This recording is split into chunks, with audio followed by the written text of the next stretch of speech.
Hi friends, welcome to our channel. என்ன dish பார்க்க போகிறோம்னா ஒரு ஈவினிங் ஸ்நாக்ஸ் தாங்க. இந்த பொரியை வச்சு ஒரு ஈவினிங் ஸ்நாக்ஸ் தாங்க பார்க்க போகிறோம். நான் பொரியை தண்ணியில் போட்டு நம்ம வாஷ் பண்ணிவிட்டு தண்ணியெல்லாம் பிழிஞ்சி எடுத்து வச்சுருக்குறேங்க. இது கூட நம்ம ஜீரகம் ஒரு அரை டீஸ்பூன், பெப்பர் ஒரு அரை டீஸ்பூன், உப்பு அரை டீஸ்பூன், துருவிய இஞ்சி, கொத்தமல்லி, கருவேப்பிலை, காரத்துக்கு தேவையான 2 பச்சை மிளகாய் எடுத்துருக்குறேங்க.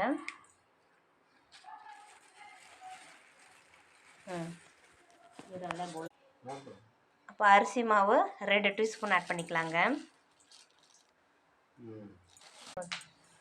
இதில் தயிர் கொஞ்சங்க நம்ம மிக்ஸ் பண்ணிக்கலாம்.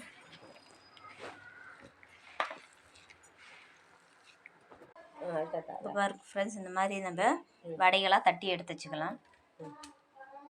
பாருங்க ஃப்ரெண்ட்ஸ், எண்ணெய் நல்லா ஹீட் ஆகிடுச்சு. இப்போ நம்ம வடையை போட்டு எடுத்துக்கலாம். இப்போ பாருங்கள் ஃப்ரெண்ட்ஸ், மெதுவோட தயாராகிடுச்சு. இப்போ நம்ம எண்ணெயிலேருந்து எடுத்துடலாம்.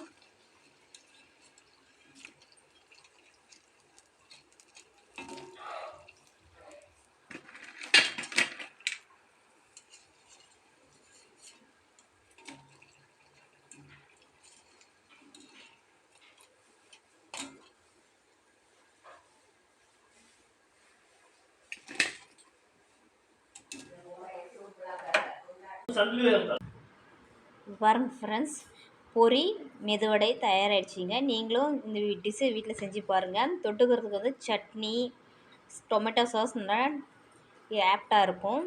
மேலே பாருங்கள் கிறிஸ்பியாக இருக்குது, உள்ளார சாஃப்டாக இருக்குது. நல்லா சாஃப்டாக இருக்குது. நீங்களும் இந்த டிஷ் ட்ரை பண்ணி பார்த்துட்டு எப்படி இருக்குன்னு கமெண்ட்ஸ் பண்ணுங்கள். இந்த வீடியோ பிடிச்சிருந்தால் லைக் பண்ணுங்கள், ஷேர் பண்ணுங்கள், சப்ஸ்கிரைப் பண்ணிக்கோங்க.